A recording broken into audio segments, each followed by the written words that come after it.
So it's been a couple of days since we recorded the last clip, basically because I've been playing a lot of offline stuff. Like, I've not really been recording, I've just been chipping away at stuff, and I've just been trying to like progress the account in a little way possible, but I've not really overly been in the mood to play. It's been a bit weird really, since I've come back from Vienna. Obviously we've just finished the subathon for February, we're going to return to it in a couple of weeks. I haven't really been in the mood to play, which is strange, but I'm hoping that a little bit of time off, a little bit of time not too much focusing on the YouTube channel, we're just going to continue with the daily videos, will just give me a little bit of time just to just focus on me, get back into wanting to play the game. Sometimes I just need to go away and play FIFA for a couple of weeks, and then that will make me want to come back to the game. What I've been doing though is just trying to chip away on these divination stats. So we've finished all of our rune bars, so we've got some rune maces back on the Grand Exchange to hopefully sell off for a little while. 96k off 76 is really good actually. I'm really happy with how smithing's gone. And because we've upgraded now to the Royal Dragonhide, we are flying through the crafting skill now, which is really nice. I do think that crafting will be the one I get to level 80 first, because it's just so quick to do. And then smithing we'll do in the downtime and the AFK time as well. But divination is something we'll go and have a look at very soon. You need to unlock Dungeoneering because I think Dungeoneering will play a part in it. Also, had the Dungeoneering post that's going to get reworked. Very excited for it. And I personally think I will do all the Dungeoneering when it gets reworked on this account. And I'm really looking forward to it. So what I might actually do is when that update's out, I'll probably say, look, if you want to come to my clan chat, I'll be Dungeoneering. And if people want to find teams and do stuff through the clan chat, that could be a really good way to do it as well. So really looking forward to it actually. That's one of the reworks I think has been needed for a very long time. I didn't realise that Dungeoneering had been in the game for 16 years, which is just makes you feel so old, because I remember when it was released. And that was one of the very few occasions on the game where I played for like a full 20 hours straight, was when it was that time to go and grind out that chaotic, that first chaotic I got. I think I went for the crossbow because I was a very big fan of doing Kriara Armadillo. That was basically my God Wars boss. Like the grinding of doing the Dungeoneering for that was severe, and like I played a lot during that early Dungeoneering time. And to be fair, looking back at it now, yes, I wasn't the best at Dungeoneering, but it really was a great skill. Like, Dungeoneering is so fun when you've got people to do it with. And hopefully on release we can do it in the clan chat and have a bit of fun with it as well. So it'd be really nice to do it. So some other little updates we've got as well. I have been doing some quests. We are now up to a mighty 94 quest points. What I basically did was Diamond in the Rough and the Prince Ali quest, which I can't remember what the name is. Stolen Hearts, that's the one. So we did Stolen Hearts and Diamond in the Rough. Tonight we're going to do Jack of Spades, which will then unlock Menethos, and also the Little Helper quest, which then means we'll do Smoke and Kill straight afterwards, which is really nice because then I've got Menethos to do some fishing, because I think it's really good for fishing. Then also we have available to us then Smoke and Kills, which means that if we want to go into Slayer, which I'm more than happy to go and jump into Slayer as soon as possible really, because again it's a really great skills train, it'll bring some GP into the account. It just means we get the most value for it. I don't really recommend doing Slayer until Smoke and Kills is done, because one, it's going to be really beneficial to do that quest line because it's involved in a lot. The desert provides basically some of the best spells and the best prayers in the game, so they're always worth doing a desert quest anyway. And as soon as you've got like Smoke and Kills unlocked, all these really easy tasks are going to start building up your task streak, which will really be beneficial later on when you start hitting the 50 and 100 task streak, because you get such a big bonus from it as well. So we did those quests last night, which is really nice. We'll finish off the rest tonight hopefully, and I've also done some daily challenges, which is going to be some Hunter XP. That is going to be level 26 Hunter, and we got 4,000 agility as well, which is working towards it. But 2 Hunter levels is really nice. The bonus XP is racking up as well. I've recommended everyone get your town hall built because the rest of the XP will really rack up. I have now progressed and gone to a tier 2, so it means I can go up to 1,000 XP. So it just means I just have to pay less attention to it, and I just don't need to like continuously go and do it. But we are racking up the bonus XP, which should hopefully make that stint of between 50 and 60 agility a lot easier. And then I think after 60 agility, it gets a bit easier in terms of the XP and stuff because you're on better courses. It's not as grindy then. But yeah, that's pretty much where we've been. I've been logging in every day just to make sure I've been doing like my daily challenges and bits like that. But I am in a bit of a limbo mode at the minute as well. The whole Dagon High and 60 magic stuff was a bit of a big goal, which we've kind of achieved now. And I'm just kind of doing the little side projects of just getting to Invention. I think Invention would be really cool for us to have, be really beneficial as well. At some point, I'm going to have to go and do all those charms because those charms are just sat in the bank now, and then we'll know roughly where we are in terms of XP. Because if we could get something like a Bunyip before Slayer, that'd be incredible because it just helps us out so much. And yeah, that's pretty much where we are really. I still want to keep chipping away with the goals which we set out. So 175 quest points was still a big goal. Invention is something else which we're looking to do. Cash-wise, we're still pretty good. We've managed to sell some stuff on the Grand Exchange. So we've sold the Blue Dragon Hide, which we've now upgraded to the Royal Dragon Hide. The teak still not selling. We managed to sell all the bear fur, so I need to do another little stint when we're going to do some bear fur. The rune maces, I've put about 400 onto the Grand Exchange, so hopefully they'll sell over time.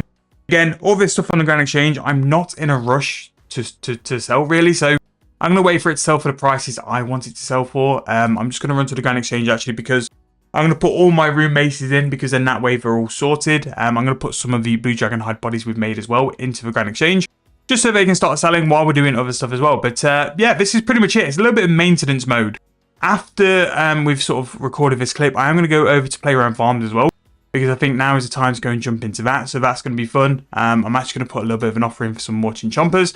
A Play Around Farm is pricey. Like, if you want to buy the animals for it, you do have to spend a little bit of cash. But I've got cash at the minute. Like, at the minute, I've got 170 mil bank value. I don't really need it. So we're going to put the money into that and see where we can go in terms of that. I need to get that to sell and that to sell as well. Put those on the Grand Exchange. I've got some more farming urns, which is nice. That's what we wanted. I don't think I'll get to 84 to actually craft them, but I might try and crafting potions, see if I can do that as well. Now, I have bought some Viswax, quite cheap really, because at the minute I have a farming challenge. I just don't think it's worth it, in my opinion. So something like mining ore is a lot better to do than a farming one, where I'm going to go and blitz so much XP very, very quickly, because again, chinchompers or just Play Around Farm in general, it's just such good XP.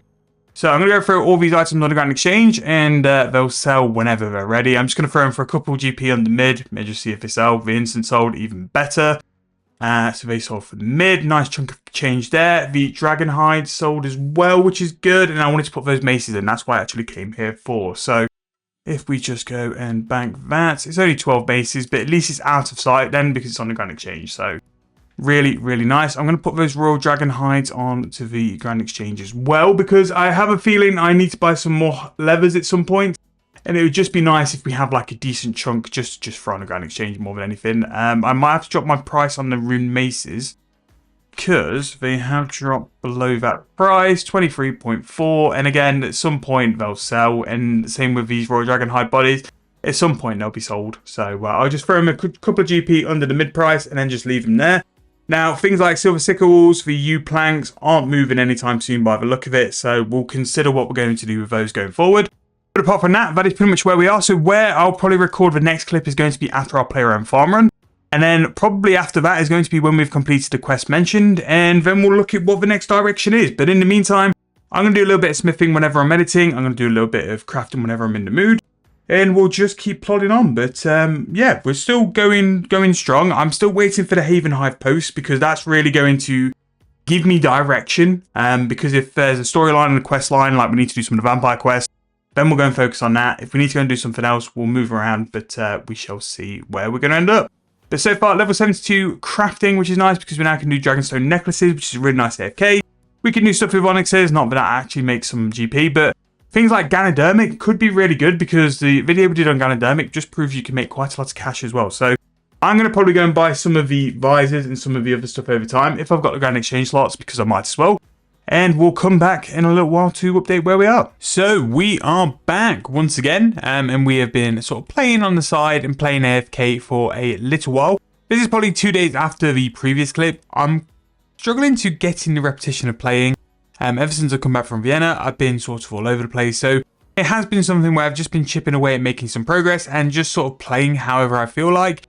And what we've been doing lately has been crafting. So I think we sort of went over it in the previous clip, but we upgraded to Royal Dragon Hide, and this was such a good move because the XP from Royal Dragon Hide is very, very good.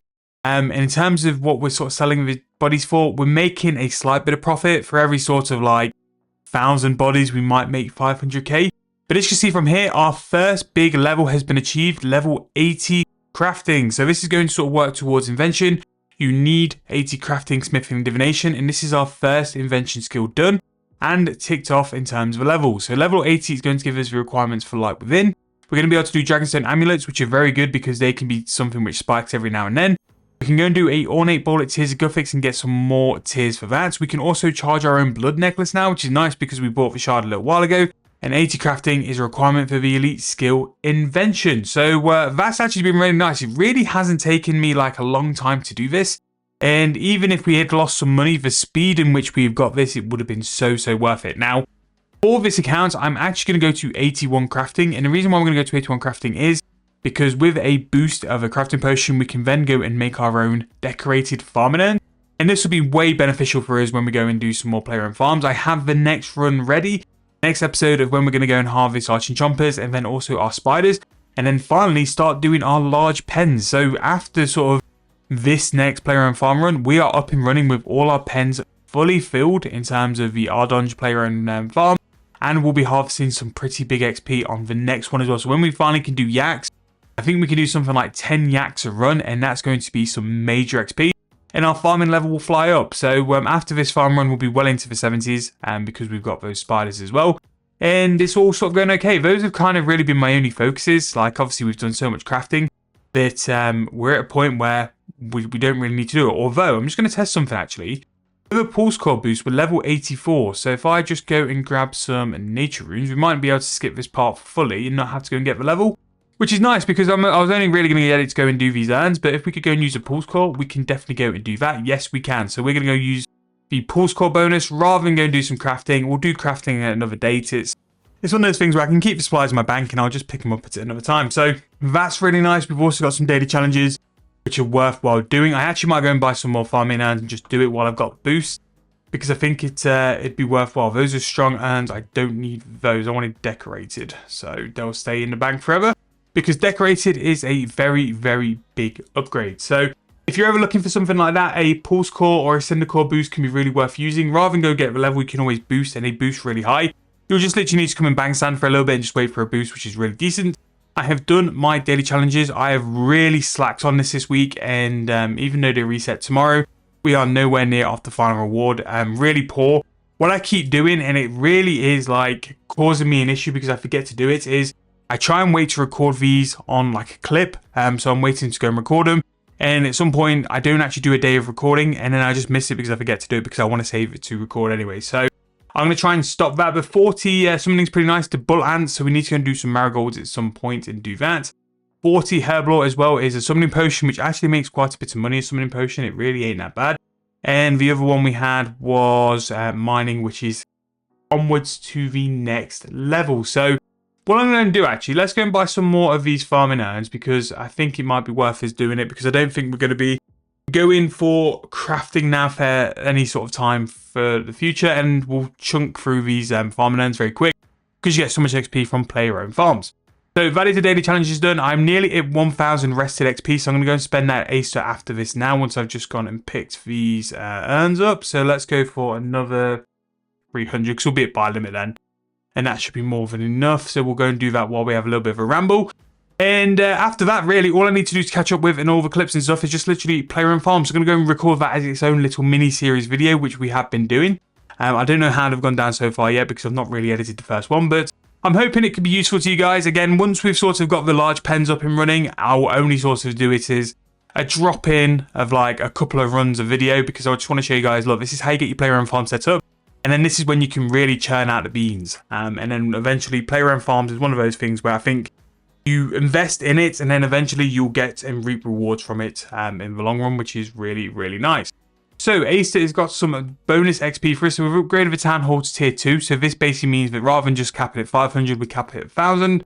So this bonus XP is now going to go on to agility, and that is going to be 10.3k, which that is a lot of agility XP. So that's 22k agility XP we've got literally just by skilling in the fort, bang standing, or just not being logged in. So it's really beneficial. So what I'm probably going to go and do is wait till the end of the episode of me doing some player-owned farms. Then we'll report back on where we are in terms of our farming XP. I've got all these boosts from being on World 84 for a little bit, so it's worthwhile going to go and do it now, because it'll give us some more farming XP. And what I'll basically do is talk to you guys a little bit later once we've finished the episode. So that is going to wrap up the video for today. Really hope you guys enjoyed. Again, we're making some side progress just because I haven't really had much attention to the game, but I just want to chip away at stuff I know is not going to affect the big Havenhythe release, and Invention is just something I would have gradually worked through in the past couple of months anyway, just because I think when we get Invention, it just unlocks a couple of things, and it'd be really nice actually to have Invention on a quite low account. just to see how much it can sort of get us ahead in terms of the future game we're going to go for as well. But wrapping the video up there. Really hope you guys enjoyed. Again, Havenhythe is coming in a couple of days. I've only got one more video until we are all caught up to date.